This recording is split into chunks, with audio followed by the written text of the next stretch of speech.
Hi, welcome back students. We move on to module number 3 of Event Management subject code 3DM1. The module is Implementation and Controlling.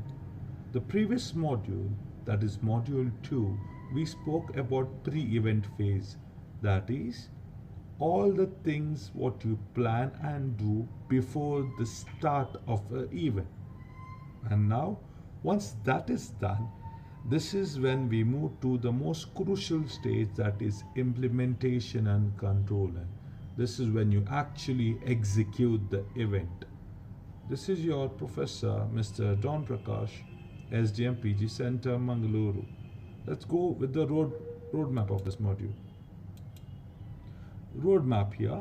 We're going to talk on the follow-up plan setup in the pre-event phase, modification of your plans if required, leading and directing, time management, contingencies, corrective measures and steps, damage control, feedback management, and communication to your stakeholders.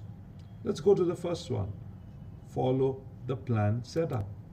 Now, this is the phase where it's similar to organizing in management.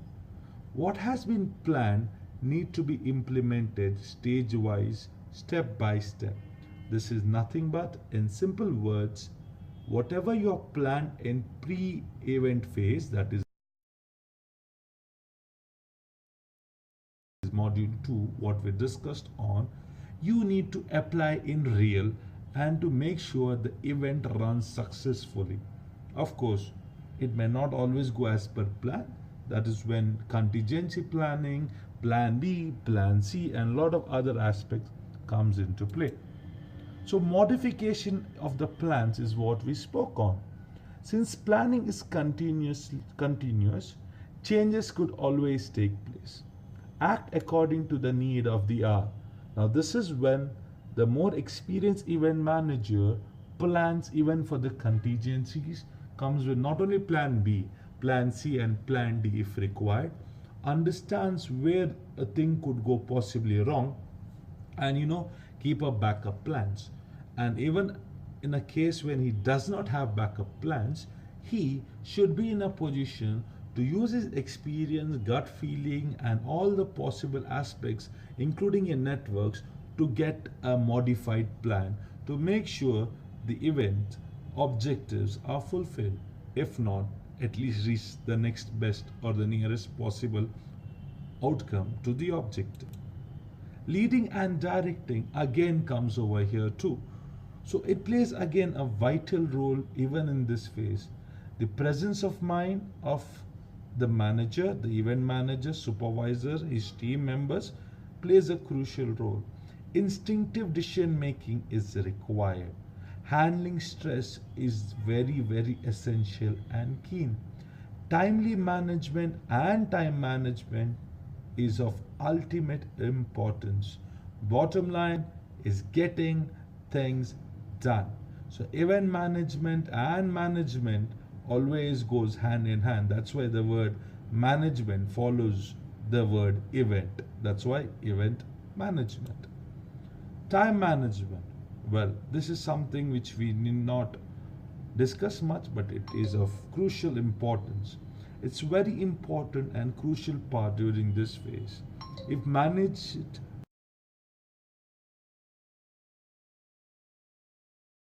according to plans, then perfect. If not, need to manage the time.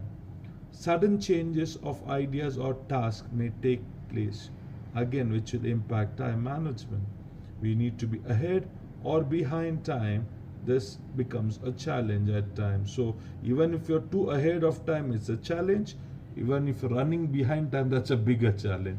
So you need to have plans for both. It could be very, very dangerous. Let's move on to contingencies. We have discussed this in the previous module. Again, the need is emphasized over here. Contingencies here should be planned in advance in the earlier phase. Smarter the plan and options, the easier it will be to deal with it in this phase. No matter how well you have plan, there is always a new contingency which would definitely come by. So, corrective measures and steps or damage control which you could actually possibly do. How do you solve any contingencies is a question mark. What new process or methods or steps would you form? This step is usually done once the event is actually over.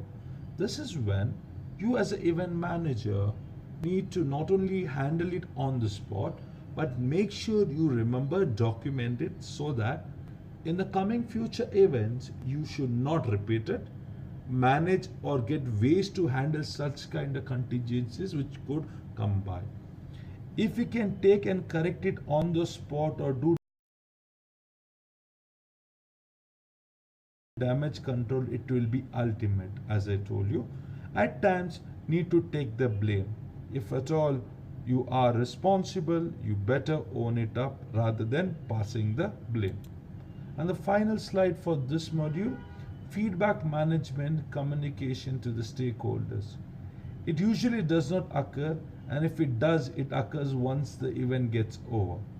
At times, timely feedback could save a lot of cost and time. It could also make the event better or from becoming a flop show. Feedback from bottom to top and vice versa is important. Now, what we mean to say by this statement, that is feedback management or communication to a stakeholder, is that the stakeholders need to be given